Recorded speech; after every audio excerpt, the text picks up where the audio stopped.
Shalom. This video is about the various names of Pesach and what they mean. Now, first of all, a lot of people call it Passover. So where did that name come from? Well, in the 16th century, this Protestant minister translated the Septuagint's translation, the Greek translation from 2,000 years ago, of the word Pesach. And he coined the word Passover in the context of the story of the angel of death, Pasach, the verb Pasach. He said, passing over the homes of the Israelites on the way to kill the firstborn of the Egyptians. Now, when the word is used in Isaiah, it doesn't mean pass over. It means to hover or to guard. So that changes the meaning and certainly takes away the idea of Passover, that the angel of death hovered or guarded the homes of the Israelites. And then if you read the Targum, which is a very early Aramaic translation of the Torah, and the translation, of course, always interprets, and the word there, Targum, is to have pity on, which also makes sense. So that's the origin of the word Passover. Now, what does the Torah call it? Torah has several names. The least known names, start with that, havaiv, which is the festival of the spring. And you think about all the cultures that have spring festivals, and we have another one called Purim a month before, but the Christians obviously have a big one where they have the death and resurrection of their God. The Buddhists have a New Year, the Jainists, there's a lot of religions that have a spring festival. And that gives us a sense of what went on in the origins of Passover, or Pesach. Couple that with the name of HaPesah, over the sacrifice of the ram that was offered on Passover night. Now, many scholars, including Jewish scholars like HaPesah in this book, Jewish Festivals, says that before the Bible there were birthing, in the springtime there was birthing of lambs and baby goats, kids, and so probably the pre-Bible people would offer a sacrifice, because the Bible seems to suggest that you bring your first fruits, you bring sacrifices. So before that they probably sacrificed a ram to thank the gods, these are pagans of course, for the birth of the new crop of baby lambs and baby goats. They would eat them as a family, roasting, and the Bible absorbs that custom and Judaizes it into the holiday of Passover. And that's what the Bible describes to do for Passover, and the Samaritans still do it. I remember years ago, and this year their Passover came 2 days after the real Jewish Passover. They think, of course, that they're following the Bible, that they're the real Jews.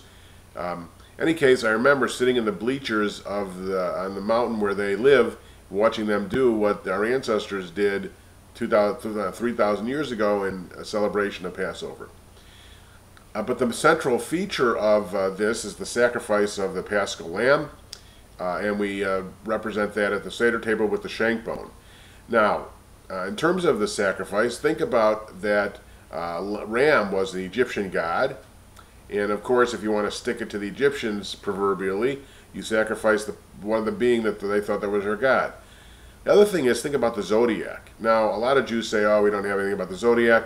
Of course, until you look at floors of mosaic floors of synagogues in Israel in the 5th, 6th centuries, and those floors are often zodiacs, beautiful zodiacs. Well, what is the April sign? I'm an April birthday, so we got the April sign of Aries, and the ram is the sign of Aries, and so maybe that has some piece of this, of the Paschal sacrifice. But of course, we don't sacrifice today. In fact, most Ashkenazic Jews don't eat roasted lamb because of the ancient sacrifice. In fact, in the Mishnah, there are only 3 questions, not 4, like we have in our modern Seders, and one of the questions is about roasted meat, which we don't ask anymore. Now, another name for Pesach, besides HaPesah, is just the Pesach, and it has a similar explanation there.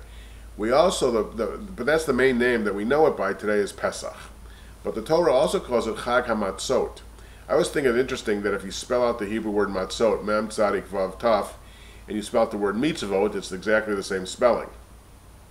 Chag hamatzot, the festival of the bread. Now there, the Torah gives a reason that when they were leaving Egypt, they didn't have enough time to bake bread, and so they fully let it rise, so they had to bake only time for flatbread, and that's why we eat this flatbread, this bread that hasn't risen without any yeast, in memory of the Exodus.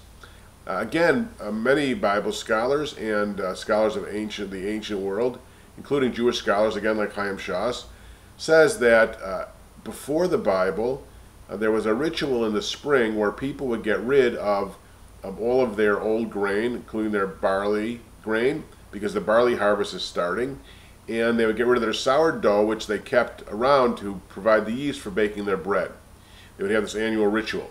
In fact, that's reflected, he says, by the fact that we call the period between the second night of Passover and Shavuot, the 49 days, the Omer. And Omer is a measure of barley grain.